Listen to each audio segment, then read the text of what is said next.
오늘은 속죄 제물로 오신 예수님이라는 제목으로 말씀을 전하려고 하는데, 이 속죄라고 하는 이 주제는 교회에서 굉장히 많이 이야기되는 또 신앙의 핵심 가운데 한 가지입니다. 이것을 이해하기 위해서 우리가 먼저 구약 성경에 나와 있는 그런 속죄의 제사에 대해 먼저 잠깐 살펴보려고 합니다. 우리가 수요일날 레위기를 우리 지난번에 한 적이 있었는데, 여기 보면 구약의 5대 제사가 나옵니다. 번제, 소제, 화목제, 속죄제, 속건제, 이 5가지입니다. 그 중에서 이 속죄제는 자신의 죄를 용서받기 위해서 드리는 제사인데, 아무런 죄나 다 용서되는 것은 아니고요, 자신이 알지 못하는 사이에 자기도 모르게 지은 죄, 그리고 의도하지 않았는데 실수로 범하게 된 죄, 이러한 죄를 하나님 앞에 아뢰고 그를 또 공식적인 예식을 통해서 용서받는 그러한 제사입니다. 근데 구약에서는 이러한 죄로 말미암아서 누군가 개인이 죄를 저지르면 그 사람이 죄인이 될 뿐만 아니라 그 사람이 속한 공동체, 그리고 이스라엘 백성 전체와 그리고 그 가운데 있던 그 성소가 더럽혀지고 오염된다, 이렇게 그들은 여겼습니다. 그래서 한 개인의 죄를 씻는 일은 그 개인에게만 끝나는 일이 아니라 공동체를 회복하는 일, 그리고 오염되고 더럽혀진 하나님의 성소를 회복하는 일까지도 포함이 되어 있어서 그 예배의 절차도 이런 정화의 절차, 오염을 제거하는 절차로 이루어져 있습니다. 성경에서 또 구약에서 나타나는 이 죄는 개인적인 문제이기도 하지만 그 개인의 문제로 끝나지 않고 그 주변에 있는 사람들, 공동체와 그리고 민족에 이르기까지, 그리고 하나님과의 관계도 다 훼손하고 또 오염시키는 것으로 생각을 하게 됩니다.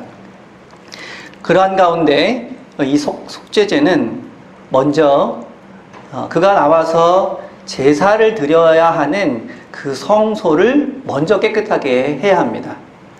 그저 그 사람에게 내 죄가 사해졌다는 식으로 마무리하지 않고, 어쨌든 그 사람이 나와서 제사를 드려야 되는데 그 제사를 드리는 성소가 이미 그 죄 때문에 오염되었기 때문에 먼저 성소를 깨끗하게 하고, 그리고 나서 그 죄를 속죄하는 그러한 예식을 치르게 됩니다.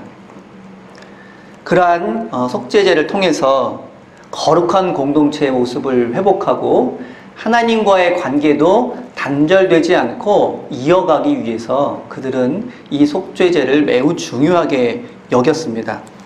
이처럼 하나님의 공동체는 정결해야 합니다.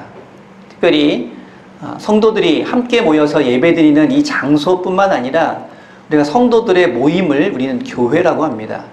일반적으로는 교회 건물을 생각하기가 쉽지만, 그러나 건물이 없어도 교회는 성립합니다.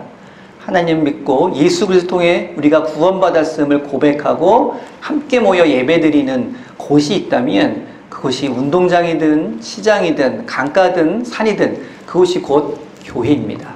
그래서 성경적 의미에서의 교회는 성도들의 모임, 성도들이 합심하여 함께하는 그것 자체가 교회라고 하는 것입니다. 그렇기 때문에 그 하나님의 공동체인 교회는 죄로 물들지 않고 거룩함을 유지해야 합니다. 만약 그 구성원 중에 누군가가 죄를 범하였다면 그것은 그 개인의 문제로 끝나지 않고 그가 속한 공동체, 곧 교회를 오염시키고 교회를 하나님과 단절된 곳으로 만들 수 있기 때문에 혹시라도 그러한 일이 생겼을 경우에 최선을 다해서 그 거룩함을 회복하는 일에 개인뿐만 아니라 공동체 모든 교인들이 함께 합력하고 애쓰고 수고해야 된다는 것을 이 속죄 제사의 내용들은 우리에게 말을 해주고 있습니다. 근데 이런 속죄 제사 의식에는 다른 제사와는 다른 특별한 예식이 있습니다. 아까도 말씀드린 것처럼 먼저 그가 속죄 제사를 드려야 하는 이 성소를 깨끗하게 해야 되기 때문에 그 절차가 먼저 선행되는 것입니다. 그리고 그 성소를 깨끗하게 하는데 가장 중요한 요소는 바로 피 뿌림의 의식이었습니다. 그래서 속죄 제물을 그가 죄를 저지른 사람이 가지고 오면 그 피를 가지고 와서 제사를 드리게 되는 번제단 혹은 향단 그 귀퉁이에 그것을 바릅니다. 그리고 휘장이나 속죄소에 그 피를 뿌립니다. 더 나아가서는 제사를 진행하게 될 제사장 그 귀와 손가락, 발가락 그리고 옷에도 피를 뿌림으로써 먼저 그 제사 드리는 곳이 정결하게 되도록 하는 의식을 가졌습니다. 성소를 깨끗하게 하기 위해서는 피를 발라야 하는데 그 피는 곧 생명이고 그리고 우리가 속죄를 하게 되는 것은 이렇게 생명을 바쳐야 할 만큼 중요하고 또 위중한 일이라는 것을 우리에게 보여주고 있습니다. 결코 이 죄는 가볍게 다룰 문제가 아니라는 것입니다. 이러한 속죄제의 예식과 전통이 신약 성경으로 넘어와서는 매우 달라지게 됩니다. 물론 유대교는 그 전통을 그대로 유지하고 제사를 드리지만 이제 초대교회에서는 그 양과 염소를 잡아서 피를 흘리고 또 그 제물을 태우는 이러한 모습들을 더 이상 반복하지 않고 이제 새로운 예수 그리스도를 중심으로 한 새로운 속죄의 의미를 그들은 깨닫게 되었습니다. 그래서 신약 성경에 보면 앞에 말한 속죄 제사에서 필요한 이 피, 성소를 깨끗하게 하고 우리를 정결하게 하기 위해서 필요한 이 피를 예수 그리스도의 피로 보고 있습니다. 구약에서는 짐승의 피를 통해서 성소를 깨끗하게 하고 그 죄를 정결하게 한다고 했는데 요한일서 7절에서는 예수의 피가 우리를 깨끗하게 한다라고 고백하면서 더 이상 짐승의 피가 아닌 우리를 위해서 십자가에서 피 흘리신 예수 그리스도의 피로 우리는 용서를 받고 또 깨끗하게 된다고 고백하고 있습니다. 그래서 이러한 예수님의 피를 보혈, 귀한 피라고 부르고 있기도 합니다. 바울도 구약의 속죄의 제사를 예수 그리스도와 연결짓고 있습니다. 로마서 7장 19절에 보면 바울은 이렇게 스스로를 돌아보면서 한탄합니다. 내가 원하는 바 선은 행하지 아니하고 원하지 아니하는 바 악을 행하는도다. 자신은 선을 행하고 싶고 하나님의 말씀대로 살아가고 싶은 그런 마음은 분명히 있는데 자신이 하는 언행은 그러한 뜻에 맞지 않는 그런 죄된 그런 일들을 계속 행하고 있다는 것을 그렇게 한탄하고 있는 것입니다.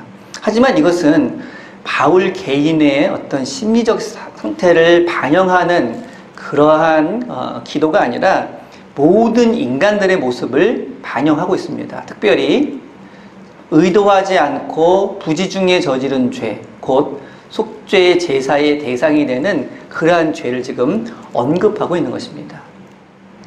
그리고 그것은 모든 사람들도 마찬가지로 그러한 죄 가운데 머물러 있음을 개인의 기도를 통해서 보여주고 있습니다. 우리도 우리 자신을 돌아볼 때 내가 원하고 내가 바라는 선한 일, 또 믿음에 합당한 일을 행하기보다는 그렇지 않은 하나님의 뜻에 어긋나는 또 하나님을 기쁘시게 하지 않는 일들을 하고 있는 자기 자신을 발견할 때가 많이 있습니다. 세상에서는 도덕과 윤리를 통해서 스스로를 수련하고 더 나은 모습으로 살아가고자 하지만 그러나 우리가 바라보고 있는 현실의 모습은 그보다는 더 일반화되어 있는 악의 모습, 죄된 모습이 더 많이 있다는 것을 우리는 알 수 있습니다. 이것은 죄의 보편성을 이야기하고 있는 것입니다. 인간이 죄를 저지르는 것은 잠깐 부주의해서 한 번의 실수로 어쩌다가 저지르는 것이 아니라는 것입니다. 인간들은 마치 물고기가 물 안에 살아가는 것처럼 죄를 먹고 마시며 그렇게 살아가고 있는 듯한 모습이라는 것입니다. 이러한 문제를 해결하기 위해서 구약에서는 속죄 제사를 통해서 죄 용서의 길을 제시해주고 있습니다.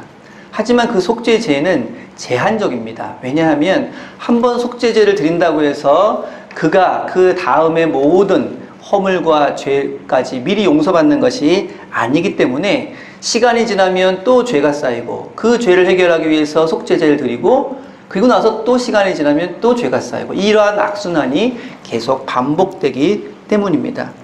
그래서 누구나 살아있는 동안 계속해서 죄를 저지르고 또 속죄제를 드리는 이러한 일들이 끊임없이 반복되고 있습니다.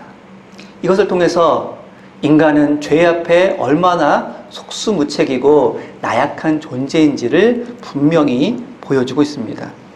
그러나 유대인들은 자신들이 이러한 속죄제를 통해서 깨끗하게 되었다라는 생각을 지나치게 자부심으로 생각한 나머지 이방인들과 비교해서 우리는 정결한 백성, 하나님의 거룩한 백성이라고 스스로 자부해 왔습니다. 그리고 그렇지 못한 이방인들을 천시하고 멸시해 왔습니다. 하지만 그들이 속죄제를 통해서 얻게 되는 정결함은 굉장히 잠깐 동안이었습니다. 우리가 구약 성경을 보면서도 잘 알고 있지만 이스라엘 백성들이 언제나 거룩하고 정결한 백성으로 살아가는 것이 아니라 끊임없이 범죄하고 끊임없이 하나님의 심판과 꾸지람을 들었던 그 모습을 보게 됩니다. 그것이 곧 우리의 모습이기도 합니다. 그렇다면 그 잠깐의 정결함이 과연 이방인들에 비해서 그들이 우월한 존재인지 우월한 민족이라는 것을 보장해 줄 수 있는가? 그것은 매우 의문스러운 일이 아닐 수 없습니다. 바울은 바로 이것을 지적을 하고 있습니다. 로마서 8장 3절에서 바울은 율법이 육신으로 말미암아 연약하여 할 수 없는 그것을 하나님은 하시나니 곧 죄로 말미암아 자기 아들을 죄 있는 육신의 모양으로 보내어 육신의 죄를 정하사라고 말하고 있습니다. 구약의 속죄제 규정대로 아무리 짐승을 바쳐서 속죄 제사를 드린다고 하더라도 이것이 언제까지나 끊임없이 반복되는 한 죄의 문제는 근본적으로 해결할 수 없는 것이었습니다. 이것은 율법이 육신으로 말미암아 연약하여 할 수 없는 것이었습니다. 그러나 하나님께서는 예수 그리스도를 속죄 제물로, 짐승이 아닌 예수 그리스도를 속죄 제물로 보내주셔서 이 죄의 문제를 근본적으로 해결해 주셨습니다. 이것을 히브리서 9장 12절에서는 이렇게 말합니다. 염소와 송아지의 피로 하지 아니하고 오직 자기의 피로 영원한 속죄를 이루사 단번에 성소에 들어가셨느니라. 예수 그리스도께서 마치 양이나 염소처럼 속죄 제물로 이 땅에 오셔서 그 자신을 제물로 드림으로 인해서 이제는 되풀이되고 반복돼야 되는 속죄 제사가 아닌 단 한 번으로 영원히 우리의 죄를 용서해 주시고 우리를 하나님의 자녀로 하나님 앞에 설 수 있는 거룩한 자로 삼아 주셨다고 하는 것입니다. 그러므로 이제 더 이상 속죄 제사는 필요 없는 것이 되었습니다. 예수 그리스도를 믿는 믿음이 구약의 이러한 제사 제도를 대체하게 된 것입니다.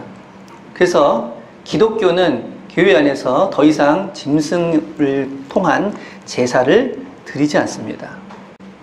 이처럼 속죄제의 기능은 죄의 용서를 통해서 거룩한 하나님의 백성으로 다시 돌아가고자 하는 것입니다. 그리고 죄의 오염을 제거하고 하나님과 동행하고자 하는 것입니다. 그리고 이러한 속죄제의 기능은 예수 그리스도를 통해서 우리에게 이루어졌습니다. 이제 우리는 예수님을 통해서 하나님과 동행하며 함께 교회라고 하는 거룩한 공동체를 이루며 살아가고 있다는 것입니다. 이것을 바울은 한마디로 말해서 성령을 따라 사는 삶이라고 말합니다. 우리가 예수 믿고 죄 용서받고 구원받아서 하나님의 뜻에 합당한 삶을 살아가는 삶, 이것을 간략하게 말해서 성령에 따라 사는 삶이라고 말합니다. 그리고 이와 반대되는 삶이 있습니다. 성령에 따라 사는 삶과 반대되는 삶. 본문에서는 그것을 육신에 따라 사는 삶이라고 말합니다. 그리고 하나님의 아들이신 예수 그리스도를 믿는 성도들은 더 이상 육신을 따라 사는 육신에 속한 자가 아니라 성령에 따라 사는 성령에 속한 자라고 그렇게 말을 하고 있습니다. 그렇다면 이러한 구약의 속죄제사와 그리고 제물로 오신 예수님은 오늘 우리에게 어떤 의미가 있겠습니까? 앞서도 말씀드렸지만 하나님의 공동체는 정결해야 합니다.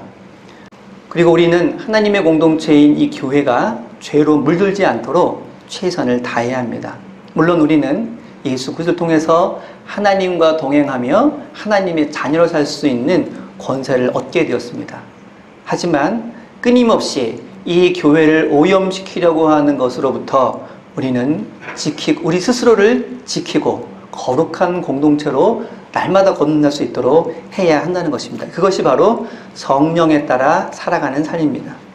자, 그런데 문제는 내가 지금 성령에 따라 살고 있는지 혹은 세상에 속한 사람으로 살아가고 있는지 어떻게 구별할 수 있는가, 내 스스로 나를 어떻게 바라볼 수 있는가 하는 문제입니다.